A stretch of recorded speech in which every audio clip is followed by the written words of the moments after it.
Welcome to the Fantasy Football RPG podcast. My name's David Latham here with Evan, and I am thrilled because Mike is not here. I'm not thrilled about that, but I am thrilled that I'm at the lead for the tech stuff, and I actually got the intro to play correctly. There was a false start earlier, but we're doing good now. Evan, how are you doing today?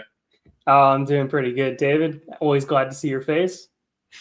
So today we've got the NFL draft in a week's time, and we're always excited for the next batch of young players to come in. But with the intro of all these young players, it means veterans are going to start losing their jobs.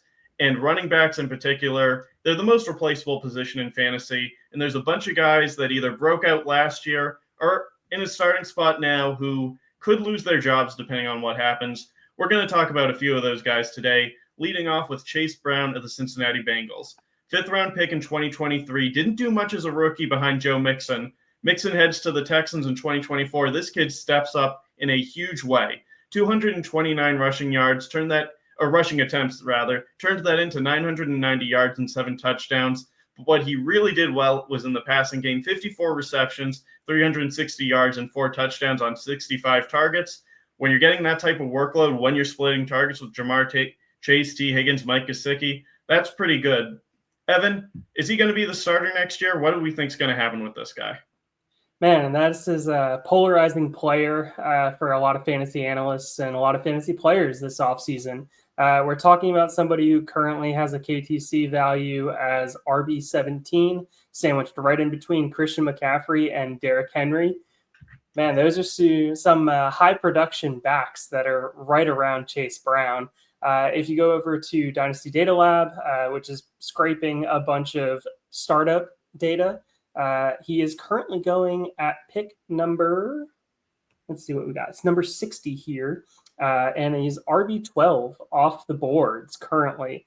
That is way too high for my taste. I get it. It is a great offense with very high potential, but you're talking about somebody who was never expected to carry a full workload.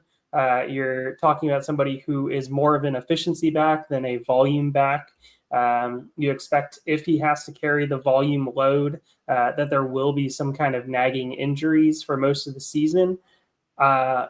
Overall, I'd be selling him at this RB12 current startup price. I'd even be selling him at the RB17 that KTC has him listed. Some running backs right below him: Chuba Hubbard, Caleb Johnson, Joe Mixon.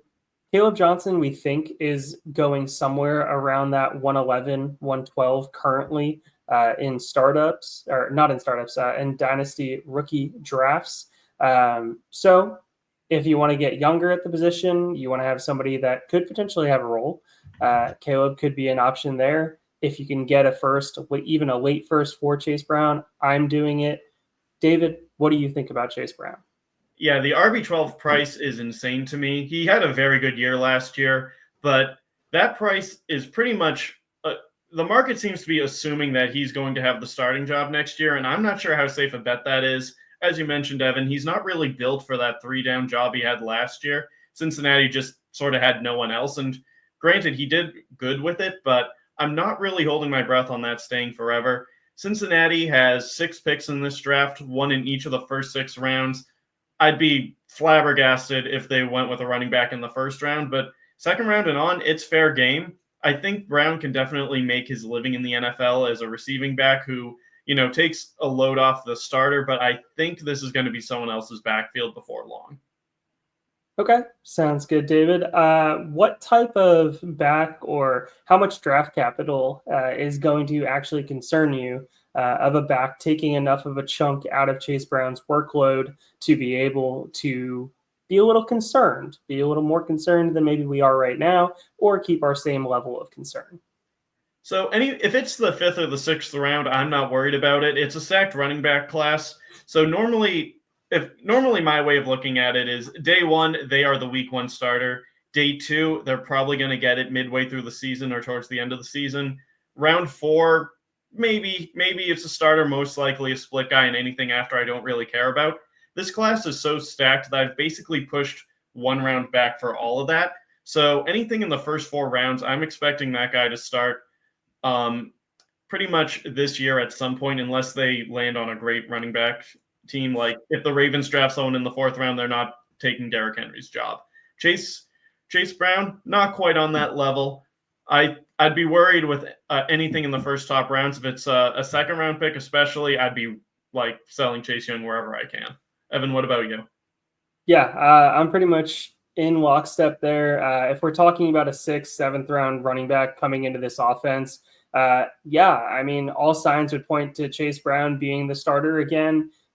But that's also probably going to push up his dynasty price. And at that point, I would probably be out. I am already baking in my personal rankings that they're going to have somewhere in that round 3, 4, 5 type of running back going there that's going to be able to eat enough into his workload, if not push him for the starting job by the end of the season.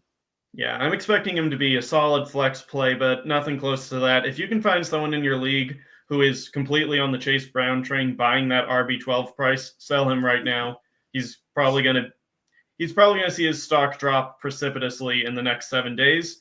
And even if the Bengals don't draft a running back, his value is not going to rise much higher than it's already at. Yeah, 5th round running back, you've seen what he's produced. But moving on here to a former 1st round running back that just changed teams this offseason, David. We're going to talk about Najee Harris. What do you have for the folks? So Najee Harris, if you promise me right now that he is going to start 17 games for the Los Angeles Chargers, I would be all in on it. Dynasty, not as much. He's on a 1-year contract, but for the 2025 season alone, I can't think of a better fit than Jim Harbaugh's went back a few years there. Jim Harbaugh's Chargers. Harbaugh is an old school coach, loves to run the ball, and he loves to run it down people's throat. Harris isn't the most explosive guy in the league. He's not going to outrun cornerbacks or anything like that, but he is going to blow past them. He's going to just lower the shoulder, knock guys over. Los Angeles has arguably the best tackle group in football with Joe Alton, Rashawn Slater. They just signed Becton to be a right guard. I think he was fantastic with the Eagles last year. I expect that to continue. Zion Johnson, not the best left guard, but I mean, if he's your weak link, you're looking pretty good. And I think they brought in some competition for Bradley Bozeman, but for the life of me, I can't remember who it is they signed. But either way, this is looking like a top 5, top 10 offensive line with a coach that loves to run the ball and a quarterback who's so good that even without the best weapons, you're not going to be able to stack the box. Najee is in a position to succeed if the NFL draft just didn't happen this year. That's my problem. Evan, tell me what you think. Yeah, currently looking like he's going at the 110th pick in startups, going as RB20 off the board. And then on KTC, he is RB25 right now on current value. Some running backs around him, Tyrone Tracy, Zach Charbonnet. Man, that's pretty low. I get it. Running back is a 1-year, maybe 2-year window. When I'm trying to dynasty, I'm going old, crusty production running backs. Whenever I'm trying to compete, I don't care about those young, sexy studs, those Gibbses. I don't care about those Bijans. I'm not paying the premium for the running back position. I'm churning and burning that position. And Najee Harris would be a very good 1-year back if they don't take somebody day 1, day 2. They should bring somebody in. The question is, how high of draft capital will they spend? The offensive line has been upgraded. One of the better, if not best, tackle groups, like you said, in the league, with a coaching style that wants to run the ball early, often establish the physical dominance that they have. Najee's been an absolute volume king over his entire career. He's shown that he can be healthy, shown that he can carry 250 times. But at the same time, RB25 prices. We're talking about a guy that is going to be a fill-in RB2 or the RB2 for the long haul on your team for this coming fantasy season at reasonable prices. All right, seeing rookie capital. We're talking he's going around that Cam Scatterbo area. He's going right above Trey Benson, James Conner, so that Arizona backfield. But he's on a 1-year contract. They're going to use and abuse him. As much as it hurts me to say, that's exactly what's going to happen to Najee. They're going to run him into the ground. They're going to utilize him as much as possible. Look at what they did with JK last year. And now conveniently, JK is still sitting out there wondering where he's going to play. Yeah, so I didn't know those prices before you started talking, Evan. Even if they do draft a running back, if I'm a contender, I'm probably going after Najee, especially since if they do draft someone, his price is going to drop a little bit more. I think the Chargers want to get a running back in the first round. That just seems like a very Harbaugh thing to do. However, I'm not sure if they're going to be able to do it. Genty, not happening. He's a top 10 pick, locked and loaded. The other guy that I think Harbaugh is really salivating over is Omarion Hampton, who's a fantastic player in his own right, plays Harbaugh's style of football. But the Chargers have the 22nd pick in the draft. The Denver Broncos have the 20th. I could see Sean Payton taking Hampton. So then you're saying, if I'm Harbaugh, am I going to reach for Travion Henderson, who, good player, is he the 22nd best player in this draft? Probably not, especially when you factor in running backs aren't the most important position, and it's a loaded class. If I'm Harbaugh, I'm probably waiting till the second round to get my guy. And a second-round running back, I'm not really worried about him stealing too many touches from Harris, especially since Harbaugh is one of those guys, he likes to let his veterans play. So if I'm a contender, Najee's the guy I'm going after. Yeah, right there in lockstep with you. If I have a contending team, I am 100% utilizing him. And even if I have a rebuilding team, I may be holding on to Najee Harris, trying to trade him after week 3, week 4 to a team that's realizing, hey, I may be ahead of schedule. And I really don't have any running backs to speak of on my roster. And I just need somebody that's going to put up some points. But I think that's enough Najee Harris. You want to move on to Brian Robinson? Let's do it. Maybe the most unsexy, uninspiring running back since entering the league that just keeps getting the job done in the most unremarkable way you possibly can. Again, I haven't looked up his price around the league. I'm expecting it's not very high. I'm probably buying, not like just on gut feels alone. Washington only has 3 picks in the first 5 rounds, 29th overall, 61st overall, and 128th overall. They're not going to take a running back in the first round. That would surprise me. Late second, that guy could probably take Robinson's job. But other than that, they really don't have the draft capital to get anyone. And if I'm Washington, they're probably trading down. You don't want to only have 2 picks in the first 125 selections. So they're probably going to trade down. They're probably not going to prioritize running back. I think he's got another year of solid, fine production as like a low-end RB2, and I'm happy with that. And I do not care about Austin Eckler. Let's get that out there too. I mean, everybody wants parts of this offense. Everybody thinks that it's really good. Sure, it's a good offense. I wouldn't put it at elite territory yet. Jayden Daniels has his rushing ability, which is going to limit the dump-offs that most of the less mobile quarterbacks have. Currently in startups going at pick 128. All right, going at RB26 prices on KTC, which devalues running backs a little bit here, bumps up rookies. We're talking RB30. So at an RB30 price, you're telling me he just needs to be a flex play, just needs to be a fill-in running back for my team.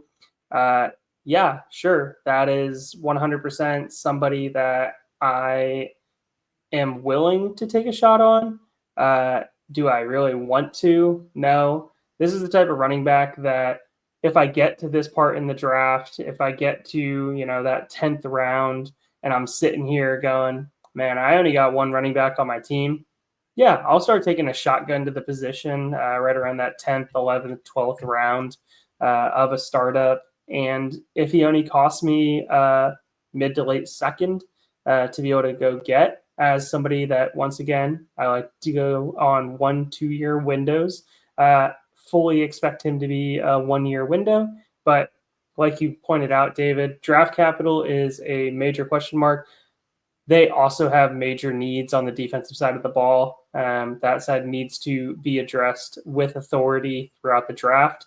So I fully expect him to come out unscathed through this draft, especially since, do they need a running back? No.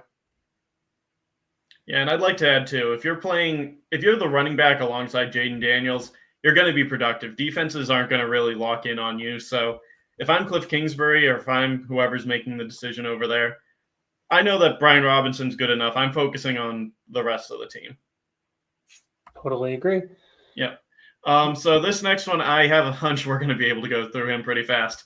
DeAndre Swift, it's over, right? Yeah, it should be over.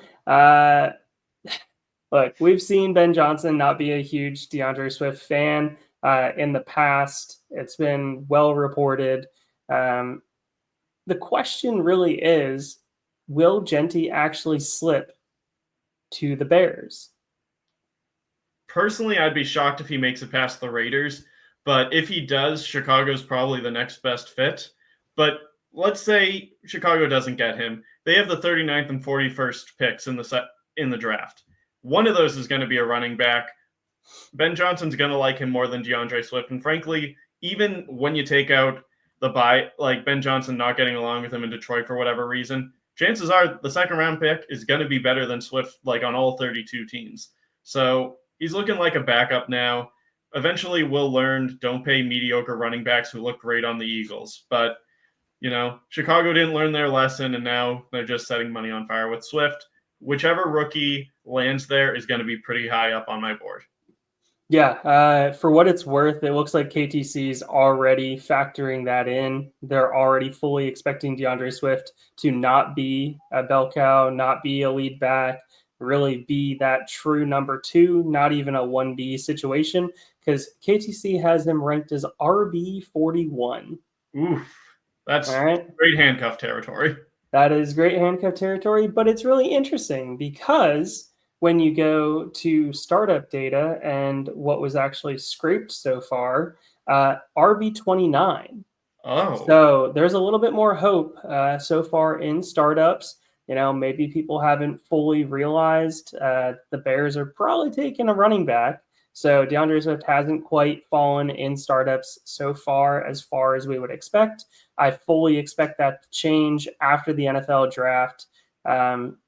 Look, the Bears set their draft picks on fire last year, trying to get elite talent, trying to get exactly who they wanted. And they tried to do that, and they succeeded on getting who they wanted. Now the question is, will those guys actually pan out? Still to be determined. We shall find out this season, though, and they will likely be doing it with a new running back. Yep. And speaking of teams getting new running backs, Javonte Williams, RIP, brother. I loved him as a prospect, but the knee injury, he just never got it back. I don't think Dallas is going to magically fix it out. Right now, he's the starting running back, but honestly, is he even better than Miles Sanders at this point? Oh, man. 2 of some of my favorite running backs coming out of college, Miles Sanders being a Penn State guy. I love my Penn State running backs. Javonte Williams, I loved his profile coming out. I was a huge fan. I have multiple Javonte Williams UNC jerseys. So it's pretty tough to see him falling flat on his face like he is right now. Once again, for what it's worth, KTC has him ranked as the 50th running back right now. You want to talk about a running back that's down there in the ranks? You got Ray Davis and you got J.K. Dobbins right in front of him. Man, we're talking some tough territory there. When you go over to startups, for whatever reason, RB39 currently. So people doing startups just don't know the rookies. Like, that's my takeaway here. Yep. Yeah, the rookies still haven't phased their way in. They still haven't started thinking about it. We got a bunch of casuals most likely doing startups still before the NFL draft, not looking and figuring out who's actually coming out. So definitely something to remember. Dallas tried to address the running back room in the offseason. Obviously, they lost Rico Dowdle, but they brought in Javonte Williams. They brought in Miles Sanders. Neither of those guys should be an NFL starting running back. They should be a second string and a third string running back in a tandem committee behind whoever is the lead back. Man, it would be the most Jerry Jones thing to take Marion Hampton very early in the first round. That would be very Jerry Jones. He does not care. He'll just go after whatever. Call it. You can't even blame it on being old. He's been like this forever. Hampton at 12 would be a terrible pick, but it's on the table. More likely the second round. Dallas has the 44th overall pick, but they have 1, 2, 3, 4, 5, 6, 7 day 3 picks. Dallas doesn't have the roster space to fit all those guys. Day 3 picks aren't going to move you up in the first round, but they could move you up a bit in the second. They could move you up a bit in the third. So don't be surprised if Dallas leverages some of those picks to go up and get one of those day 2 guys that, is most certainly better than Javonte. And honestly, even a day 3 pick might be better than Javonte. It hurts my soul to say it, but he's the RB1 right now on paper, and that's it. Yeah, they could go up for somebody that people seem to say is similar to a former Cowboys running back in DeMarco Murray, with Caleb Johnson being that running back. It'll be really interesting to see how it all plays out. But moving along, we have the Pittsburgh Steelers, who also signed a very mid Eagles former running back. I completely forgot they even did that. Yep. So we're gonna talk some Jaylen Warren here. Was a restricted free agent, has his tender. So you're looking at a team that has been trying to invest in the offensive line. You have multiple high draft picks on that offensive line. You have multiple high-profile free agents that they tried to sign and bring in. It's a team hopefully on the rise. Arthur Smith, the fantasy terrorist. So whoever knows what he's actually thinking, what he's actually going to do. But what we do know is he likes to run the ball. Mike Tomlin likes to play defense. That's a recipe for hopefully a lot of running back success. Yes, so definitely we've seen Warren. We know he can be solid as a complimentary guy to Najee Harris, who just never got hurt. So we don't really know what he can do in a full-time starting role. What's interesting to me, the Steelers do not have a second-round pick. They have the 21st overall pick. Then they have to wait till 83. Normally, if I'm looking at that, I'm thinking, okay, they're definitely trading down. But what really strikes out to me, Shedeur Sanders, according to everyone, he's falling. Aaron Rodgers had a press conference today, or whatever the hell you want to call the Pat McAfee show. He basically said he's not ruling out retirement. He's not ruling out coming back because people went more than 10 seconds without looking at him. He had to change that. But if I'm Pittsburgh, I'm not exactly thrilled with that update. If Sanders is there, or maybe even Dart, they're supposed to be big fans of Milroe. Can you really afford to go into the season with Mason Rudolph unquestioned QB1? I don't think you can. So if a quarterback falls to them at 21, the next time they're on the clock is 83. Are you really going to use that pick on a running back? Like when you have that big of a gap with nothing to do? Warren, they might add like a 4th or 5th round pick running back, but I think Warren's got a low-key pretty easy path to a starting job here. Yeah, no, I'm in lockstep with you on this one, David. I think Jaylen Warren is a running back that if I'm in a 1 year trying to compete for another championship, I am looking at Jaylen Warren to be able to carry a flex spot for me, looking at him as a pass catcher that will get additional run, hopefully staying still in efficiency back with a potential plotter, potential downhill runner in those 5th, 6th round picks to be able to utilize his ability to the best that he can. He is currently RB32 on Keep Trade Cut, sandwiched in between Isiah Pacheco and Travis Etienne. Yeah, I'm buying. Okay. I agree. I think that value is going to be going up. I think we're going to be seeing some running backs ahead of him dropping in value after the NFL draft, going over to startups, currently RB31, which I actually think is pretty well placed. Yeah. Okay. Well, cool. Moving along to a running back that we just mentioned, Isiah Pacheco, the chief fandom, the chief man, the man that runs like his hair is on fire. So if there's one thing the 2024 season should have taught us, it's that it's not that impressive to be better than Clyde Edwards-Helaire. Isiah Pacheco missed a good chunk of the season, and he had his big breakout as being, the 7th-round pick, outplaying the first-round guy. But you know who else played just as well as him? Kareem Hunt's corpse. Hunt's back, Pacheco's back, but Kansas City has 4 picks in the first 3 rounds. We know Andy Reid likes running backs, and we also know, going back like pre-CEH, the reason he was the 101 or 102 in just about every fantasy draft that year is because the rule of thumb was Andy Reid's running back is fantasy gold.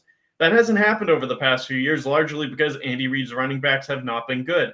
Pacheco is fun to watch. I don't deny that. He's not that great as an actual football player. If you're telling me a guy that can get day 1 or day 2 capital in this class is now in the same backfield as Patrick Mahomes, behind a good offensive line with Andy Reid still there, yeah, it's wheels up. Pacheco, I'm sorry, buddy, but I don't see you having much of a shot of holding on to this starting job beyond the first half of the season. Man, I don't even know if he keeps it for the first half of the season. Like, I think we are talking about a running back that could potentially beat him out in camp, that could potentially come in as an early starter. Look, typically you say that about day 1 running backs. Typically you don't say that about day 2 running backs.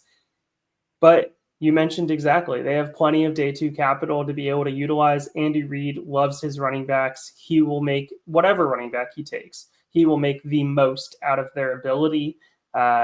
And it's the Chiefs. There's going to be some artificial dynasty value associated with it because holy crap, you go over and you look at startup data. Isiah Pacheco is RB23 in startups right now. Is he really? What are people doing?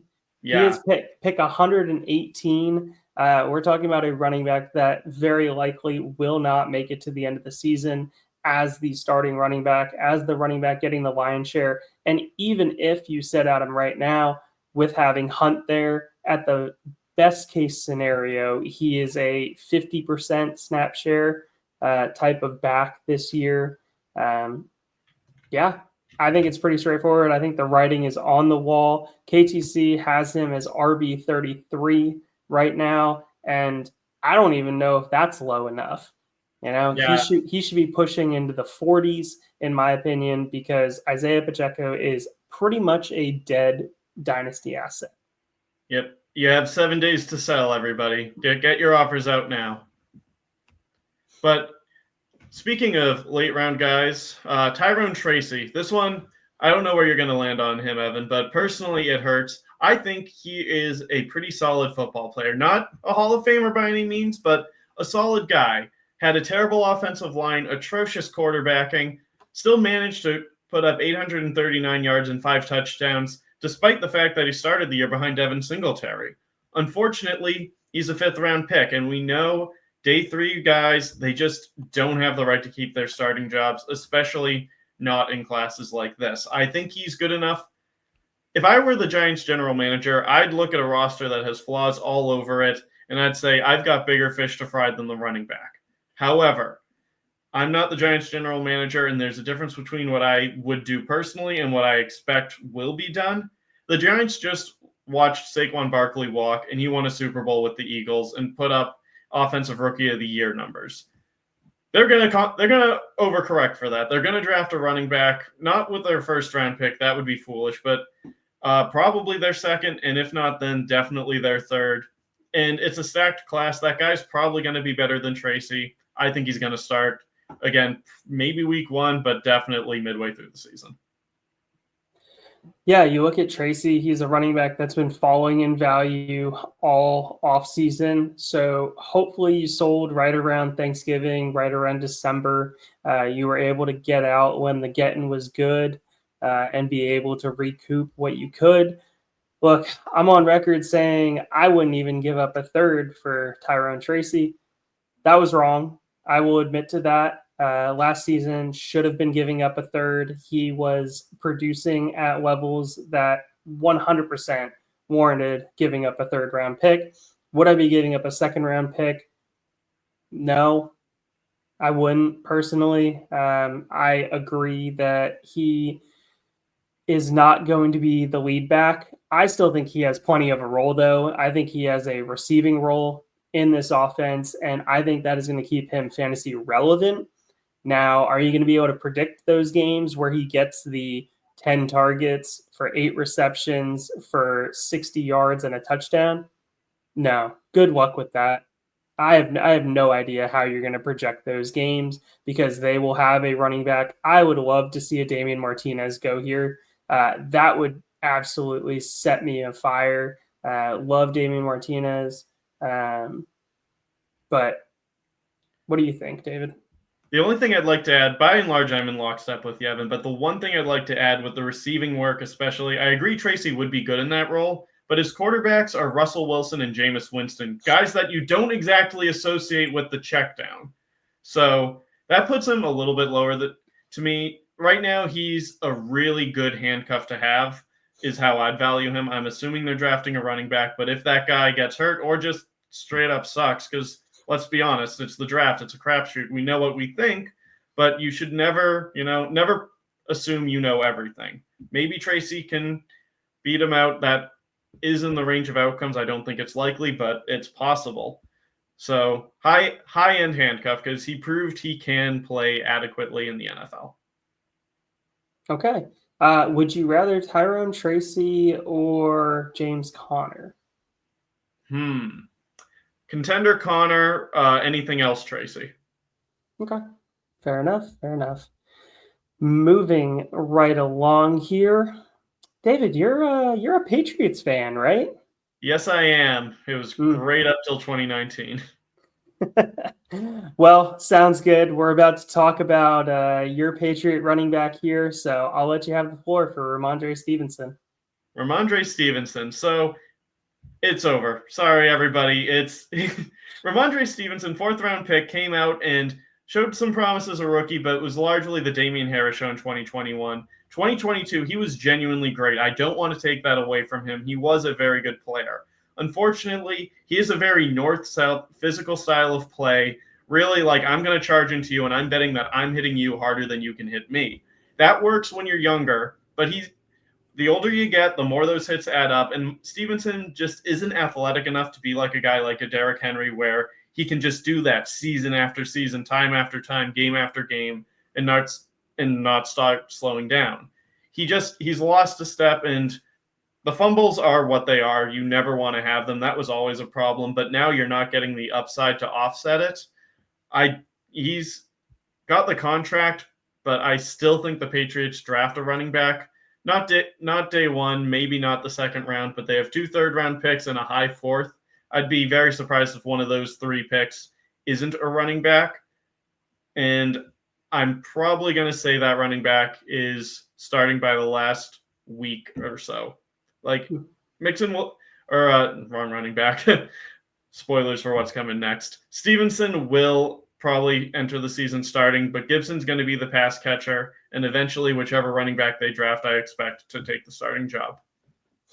Yeah, Stevenson, if I remember correctly, has a pretty easy contract out after this coming season. So if the Patriots draft a running back, I recently posted on Reddit about their offensive line and how great of a landing spot I think it is. Spoiler, I don't think it's that great of a landing spot. Rhamondre Stevenson's going to be there this coming season. Vrabel is a power run. He is a pound it between the tackles type of coach. The question is whether they're going to be able to hold up long enough to be able to get enough rushing attempts in for whoever the running back is. Stevenson's a capable pass catcher, but with all that being said, I think they start looking for their heir apparent in New England. Oh, David, that offensive line is awful. I don't even know if I want a running back that is drafted to this team with any significant capital because of how bad that offensive line is. Yeah, anyone drafting whoever New England's next running back is has to be doing it for the future and beyond. Drake May is legit. I will go to my grave defending that man. He's fantastic. Everything else needs a lot of work. Morgan Moses is a fine short-term answer at right tackle. Mike Onwenu, he's actually the only good player on the offensive line. Really good right guard. okay right tackle when he needs to be, but in theory, he's staying at right guard. Things will be okay on that side of the line. The left side, oh my, not great. Chances are the 4th overall pick will be Will Campbell. I expect him to struggle at tackle for 2 years before becoming a really good left guard. That's not going to help you anytime soon. The left guard spot, Cole Strange, question mark? He's been okay when he's been healthy, but he hasn't been healthy in a year and a half. Center, Garrett Bradbury, one of the lowest rated starting centers of all of them last year. And sadly, he is a considerable upgrade from what they had last year. It's an absolute nightmare. Vrabel has his work cut out for him. It'll be really interesting to see. But if you're taking a running back in this offense, you're expecting them to be a volume king. You're expecting them to be able to just pick up that 3.8, 3.9, 4 yards a carry and just be able to volume their way with 250 carries to be able to get to 1,000 yards with being able to fall in for some touchdowns.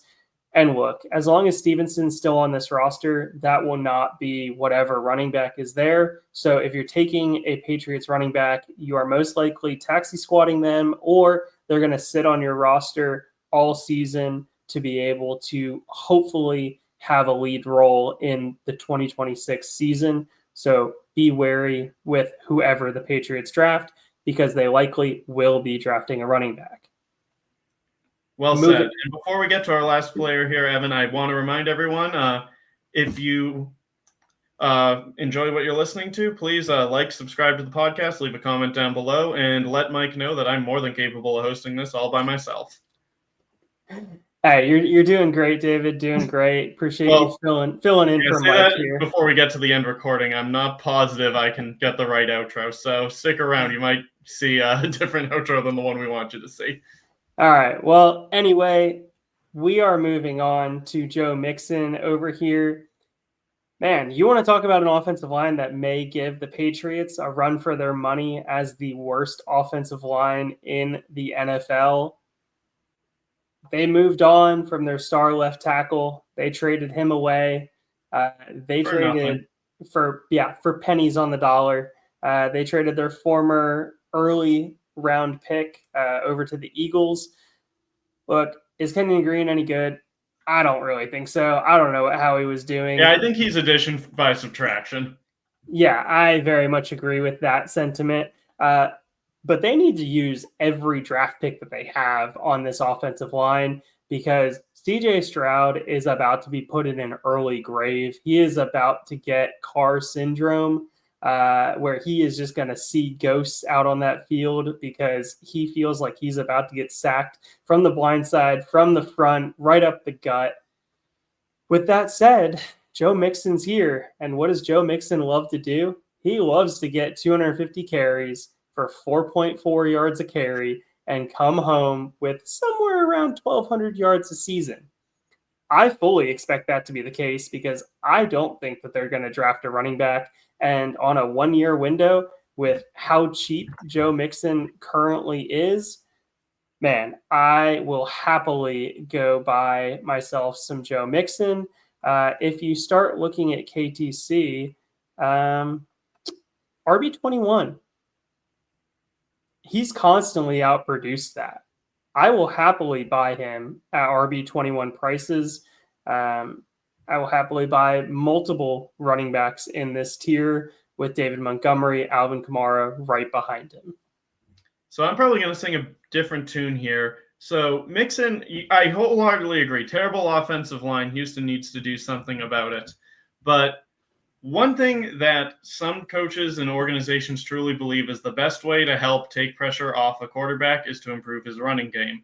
Now, I'm not sure the data always backs that up per se, but that could mean a running back early. Houston has 4 picks in the first 3 rounds. You can guarantee at least 2 of them are going to be offensive linemen, but all 4 won't be. It wouldn't surprise me at all to see the 79th or 89th pick be a running back. Mixon's now entering his age 29 season, has always been more of a volume guy than an efficiency guy, largely because Cincinnati and now Houston never really brought in much real competition. I wouldn't be surprised at all to see a running back show up, and Mixon will keep the starting job probably for the year, but he's gonna cede carries. I don't think he's got another like 250 touch season in him. I know he made the Pro Bowl last year, but to me it looked like he was starting to slow down. Running backs don't get better with age, especially ones who are going to be hit behind the line of scrimmage every single snap, unless Houston hits on every single one of their draft picks, which is statistically improbable. So I'm probably not liking Mixon at 21. I'd prefer one of those other veterans you mentioned, like Montgomery, Kamara. I'd take them in a heartbeat over Mixon. Okay. All right. So we have a slight disagreement on Mixon here. But look, this is the end of our show. We absolutely appreciate everybody that tuned in. Thanks for helping us. We're working on getting to 1,000 subscribers. I think we're under 300 away at this point. We're working on getting our watch hours up to be able to get monetized here. So we appreciate everybody tuning in. And David, hit him with the outro. I will do my best. Here we go. Oh, that's definitely the wrong one. Outro part 8. Here we go. 3, 2, 1.